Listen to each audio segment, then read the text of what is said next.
Hello students.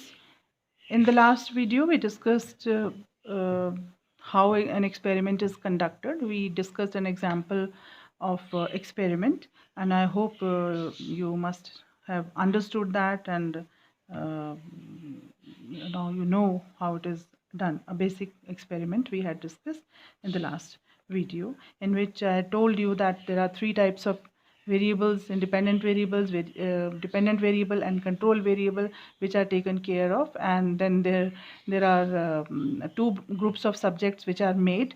One group is called experimental group, another is called control group. In experimental group, independent variable is given, and in control group there is no independent variable. और इसको हमने discuss किया था कि किस तरह से किसी काम को करने में संगीत का किस तरह से प्रभाव पड़ता है. तो that example we had discussed in last video.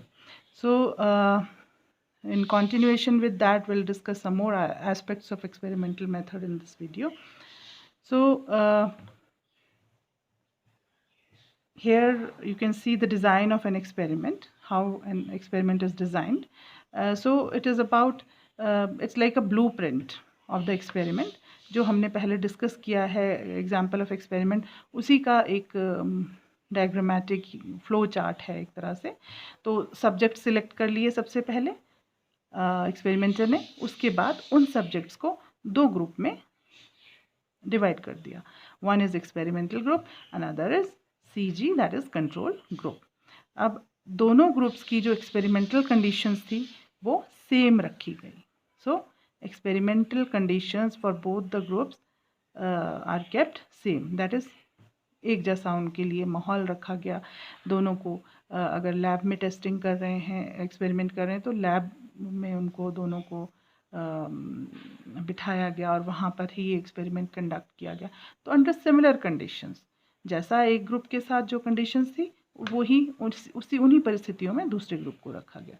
फिर उसके बाद in this experimental group music was played, उनको म्यूज़िक सुनाया गया. और यहाँ पर कोई म्यूज़िक नहीं सुनाया गया कंट्रोल ग्रुप में.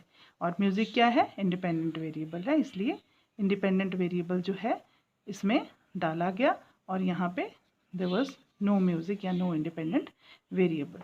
फिर क्या देखा गया? दोनों ग्रुप्स की परफॉर्मेंस देखी गई. Performance is evaluated after a certain period of time for both the groups. दोनों की परफॉर्मेंस इवैल्यूएट की गई. That is to see the effect of this independent variable on performance which is dependent variable. तो इस तरह से जो performance थी वो डिपेंडेंट वेरिएबल थी, तो उनको देखा गया दोनों ग्रुप्स में. फिर इज देयर एनी डिफरेंस? दोनों की कंपेयर की, फिर देखा गया कि क्या कोई डिफरेंस है, तो उससे फिर कुछ ना कुछ रिजल्ट्स निकल कर सामने आएंगे. तो इस तरह से डिज़ाइन जो है एक एक्सपेरिमेंट का बेसिक होता है. Then we talk about merits of experimental method. इसके क्या फ़ायदे हैं, क्या गुण हैं, क्या ऐसी चीज़ें हैं इस मेथड में जो इसको ख़ास बनाती हैं. तो सबसे पहले तो मैं ये कहूँगी कि सबसे पहला जो पॉइंट आना चाहिए, though I have not written this point here, it is somewhere in middle, that it is most scientific in nature. So जो एक्सपेरिमेंटल मेथड है सबसे ज़्यादा वैज्ञानिक है. ये वैज्ञानिक क्यों है? क्योंकि जिस तरह से विज्ञान में कॉज एंड इफेक्ट रिलेशनशिप को फाइंड आउट करने के लिए कंट्रोल्ड कंडीशंस में सिस्टमैटिक स्टडी की जाती है, तो एक्सपेरिमेंटल मेथड में यही सब होता है और इसलिए ये सबसे ज़्यादा वैज्ञानिक है. सेकेंड है the data can be obtained quickly and effectively. अब एक्सपेरिमेंटल मेथड के थ्रू जो भी इंफॉर्मेशन है उसको हम जल्दी से और बहुत अच्छी तरीके से, बहुत कार्यकुशलता से, हम प्रभावशाली तरीके से हम कलेक्ट कर सकते हैं, गैदर कर सकते हैं. क्योंकि लैब कंडीशंस में या कंट्रोल्ड कंडीशंस में होता है तो बहुत ज़्यादा टाइम नहीं लगता है इसमें. अब अगर आप को याद हो कि ऑब्जर्वेशन मेथड में नेचुरल सेटिंग में होता है, स्वाभाविक परिस्थिति में होता है, तो वहाँ पर जाना और फिर कई दिनों तक ऑब्ज़र्व करते रहना किसी बिहेवियर को, वो टाइम कंज्यूमिंग होता है. तो क्विकली हो जाता है यहाँ एक्सपेरिमेंटल मेथड में as compare to in other method, और इफ़ेक्टिवली भी होता है क्योंकि यहाँ पर बहुत सारी चीज़ों को नियंत्रण में रखा जाता है और cause and effect relationship find करने के लिए सिर्फ 2 वेरिएबल्स के बीच में ही रिलेशनशिप को देखा जाता है, तो इसलिए ये इफ़ेक्टिव भी होता है। Then it's a very objective method, ये बहुत वस्तुनिष्ठ विधि है। ऑब्जेक्टिव या वस्तुनिष्ठ का मतलब है कि इसमें अपनी तरफ से कोई कुछ नहीं कर सकता है, अपने बायसेस या अपने एक्सपीरियंस या अपनी लाइक्स डिसलाइक्स का एक्सपेरिमेंटर की इस पर कोई असर नहीं पड़ता, क्योंकि वो तो फैक्चुअल हो रहा है, जो भी हो रहा है वो सामने मेजर करा जाएगा उसको, और उसमें अपना कहीं पर भी स्कोप नहीं है एक्सपेरिमेंटर का कि वो अपनी कोई बायसेस या एक्सपीरियंसेस को उस में डाल सके और फिर इस तरह से जो विश्वसनीयता है उसको वो कम कर सके। तो इट्स ऑब्जेक्टिव मेथड जो है फैक्ट्स के बेसिस पे ही है, कुछ भी इसमें अपनी तरफ से कोई नहीं जोड़ सकता। The results are highly reliable because objective है, बिकॉज कंट्रोल्ड कंडीशंस में हो रहा है, तो इसलिए जो रिजल्ट्स हैं, जो रिजल्ट्स इसमें प्राप्त होते हैं वो दे आर हाईली रिलायबल, बहुत विश्वसनीयता उनकी होती है, उनको हम उन पे हम विश्वास कर सकते हैं बहुत ज़्यादा as compare to in any other method. सबसे ज़्यादा विश्वसनीय रिजल्ट जो हैं वो हमें एक्सपेरिमेंटल मेथड के थ्रू ही मिलते हैं। The experiment can be repeated to verify the findings. अब एक्सपेरिमेंट जब करते हैं तो सेम परिस्थितियों में जब सेम चीज़ों को देखने के लिए एक्सपेरिमेंट किया जाता है, उसको कितनी भी बार कर लेंगे वही रिजल्ट्स निकलेंगे, और इस तरह से जो खोज है किसी भी स्टडी की, ये जो रिजल्ट्स हैं उनको वेरीफाई किया जा सकता है या उनका बार बार उनको छानबीन उनकी की जा सकती है। तो रिपीट किया जा सकता है एक्सपेरिमेंट को, और उसकी जो फाइंडिंग्स हैं उनकी छानबीन भी बार बार की जा सकती है, ये देखने के लिए कि क्या ये वास्तव में रिजल्ट्स जो हैं ये प्योर हैं, सही हैं।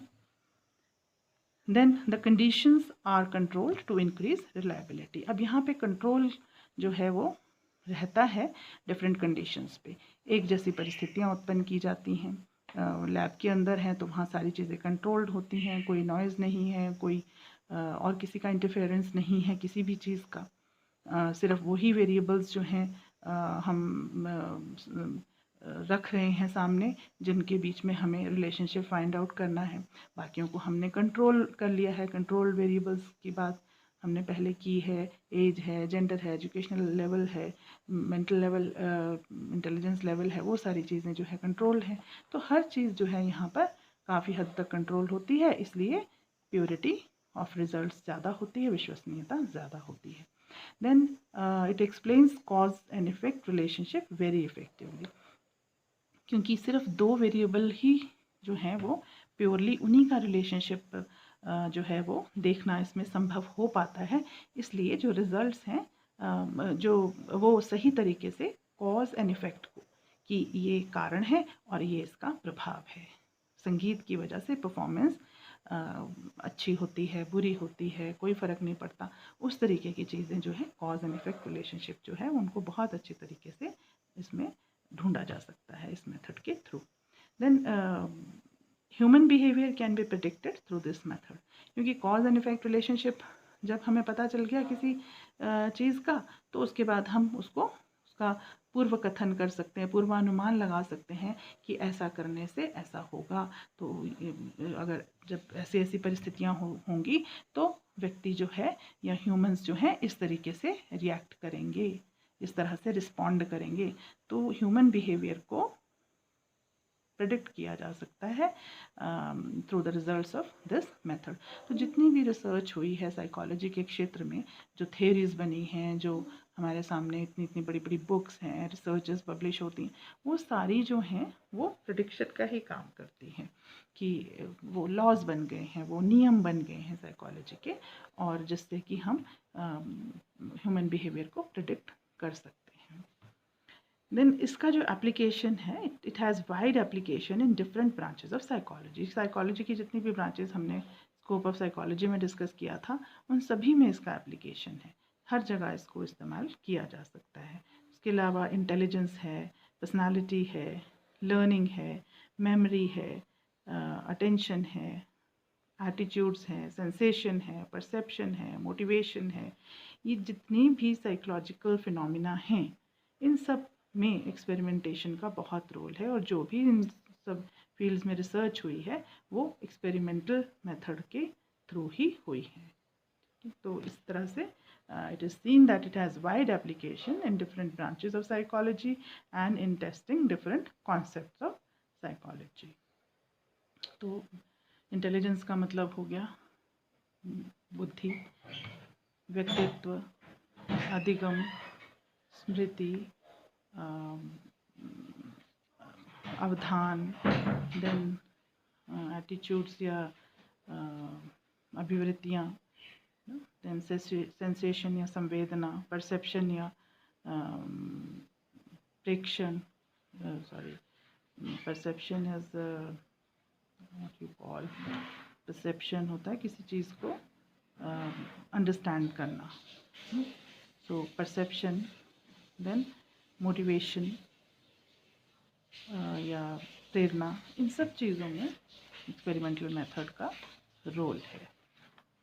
इन सब चीज़ों की जो स्टडी है वो एक्सपेरिमेंटल मेथड के थ्रू पॉसिबल होती है। देन डीमेरिट्स या इसकी लिमिटेशंस क्या हैं। अब जो भी कोई मेथड्स होते हैं कुछ उनकी गुण होते हैं और कुछ उनमें कमियां या दोष रह जाते हैं जो उसके इस्तेमाल को थोड़ा कम कर देते हैं।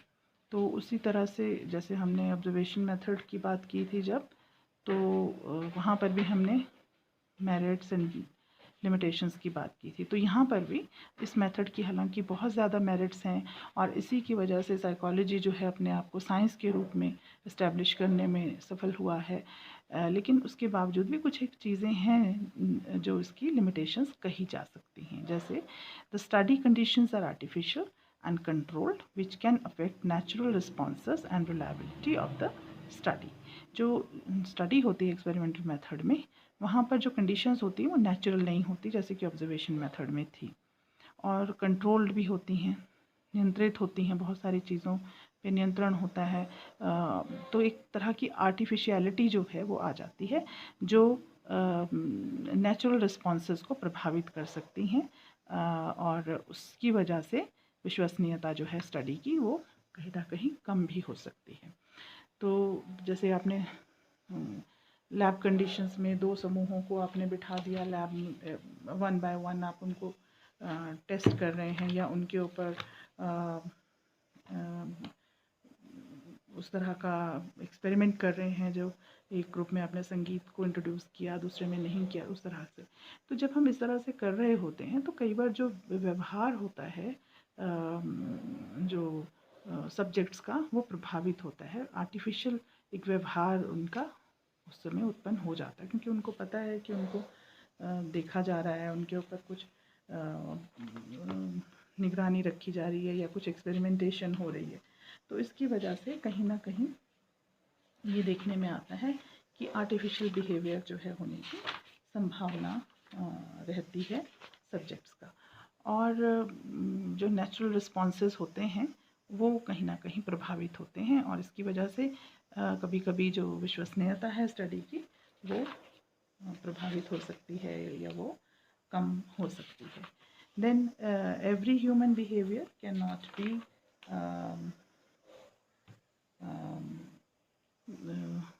studied in lab conditions और experimental conditions। अब ह्यूमन बिहेवियर इतने तरह के हैं कि उनको सारे सबको लैब कंडीशंस में या कंट्रोल्ड कंडीशंस में या एक्सपेरिमेंटल कंडीशंस में स्टडी करना पॉसिबल नहीं होता सारे के सारे व्यवहारों को। तो इसकी वजह से साइकोलॉजी में इसका प्रयोग जो है वो हर जगह नहीं किया जा सकता, हर प्रॉब्लम के लिए नहीं किया जा सकता, हर व्यवहार को स्टडी करने के लिए नहीं किया जा सकता, क्योंकि बहुत सारे व्यवहार ऐसे हैं जो एक्सपेरिमेंटल कंडीशंस में या लैब कंडीशंस में नहीं किए जा सकते। Then there are certain experiments which cannot be conducted on human beings for which animals are used as subjects। Then sometimes there are various experiments जो ह्यूमन बींग्स पे करना जो है पॉसिबल नहीं है. सपोज हम relationship between behaviour and physiology या biology उस तरह का कोई एक्सपेरिमेंट कर रहे हैं जिसके लिए हमें किसी अंग से छेड़छाड़ करने की ज़रूरत है, किसी अंग को ऑपरेट करने की ज़रूरत है, ये देखने के लिए कि किस तरह से वो प्रभावित करता है व्यवहार को. तो ये सारी चीज़ें जो हैं हम ह्यूमंस के साथ नहीं कर सकते और ऐसे में फिर एनिमल्स के ऊपर एक्सपेरिमेंट जो हैं वो करने पड़ते हैं और फिर जो निष्कर्ष निकले उनको फिर ह्यूमंस के ऊपर उनका एप्लीकेबिलिटी देखनी पड़ती है. तो ये भी एक कंसर्न कई बार रहता है. इट इज़ एक्सपेंसिव और costly and demands specialised knowledge and skills. ये जो मेथड है is compare to observation method जो हमने पहले स्टडी किया है उससे ज़्यादा ये थोड़ा इकोनॉमिकली इट्स मोर एक्सपेंसिव और कॉस्टली बिकॉज यहाँ इंस्ट्रूमेंट्स चाहिए, यहाँ उस तरह की लैब कंडीशंस चाहिए and then specialised knowledge skills. ये सारी चीज़ें तो होनी ही चाहिए किसी भी मेथड को यूज़ करने के लिए, प्लस लैब सेटअप करने के लिए एंड दूसरे जो इंस्ट्रूमेंट्स हैं अगर आप व्यवहार किसी इंस्ट्रूमेंट के थ्रू मेजर कर रहे हो, ऑब्ज़र्व कर रहे हो तो उसके लिए भी आपको वो करने की ज़रूरत है, मनी स्पेंड करने की ज़रूरत है. तो it's little more costly and demand specialised knowledge and skill. Experiment करने के लिए भी एक्सपेरिमेंटर का नॉलेजफुल स्किलफुल होना ताकि सही तरीके से एक्सपेरिमेंट की प्लानिंग डिज़ाइनिंग वो सब की जाए ना. तो that is also one concern. Then proper lack of control on control variable can have effect on reliability of findings. अब क्या होता है कि वैसे तो जो कंट्रोल वेरिएबल्स हैं उनको कंट्रोल करके रखा जाता है, जैसे हमने बात की थी कि दोनों ग्रुप्स को इक्विवेलेंट बनाया जाता है, मतलब सेम चीज़ें उनकी रखी जाती, सेम बैकग्राउंड के लोगों का समूह, सब्जेक्ट्स का समूह तैयार किए जाते हैं. तो जिसमें कि age, gender, educational qualification, intelligence level, health conditions वो सारी जो हैं सेम कर ली जाती हैं, तो वो कंट्रोल कर ली जाती हैं, वो हो गए कंट्रोल वेरिएबल.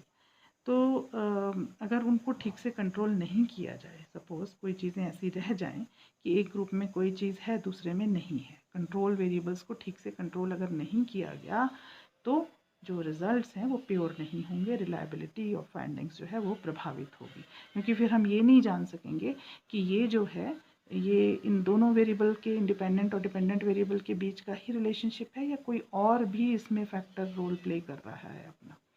तो इसलिए प्रॉपर कंट्रोल होना ज़रूरी है और अगर वो नहीं हो पाते हैं चीज़ें कंट्रोल, फैक्टर्स कंट्रोल नहीं हो पाते हैं पूरी तरीके से तो वो रिजल्ट्स की विश्वसनीयता को प्रभावित करते हैं. तो these are some of the limitations of this method. So with this method is finished. So we have discussed two methods which were there in your syllabus. Only two methods are there in your syllabus, though there are many other methods also. So this is it for this video. The videos can't be made very long as it consumes a lot of data also. So we have to make short videos, not very long videos. So one thing is that. Another is कि you have to put your attendance regularly in the comment box. Last time also I was seeing there were only few students who put their attendance. So make it a point, and I'll make this video private after some time. So like after one day I'll make it private, or sometimes after few hours also I can make it private. So you are supposed to watch it as soon as it is put, and you should put your attendance at the same time. The second thing is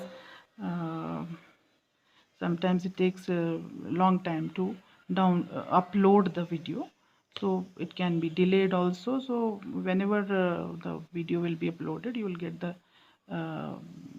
link, you will get the notification. You can subscribe and press the bell icon also of the channel, so that you get the notification when the video is uploaded, because it takes some time, especially in the daytime, it takes longer time to be uploaded. Okay, thank you.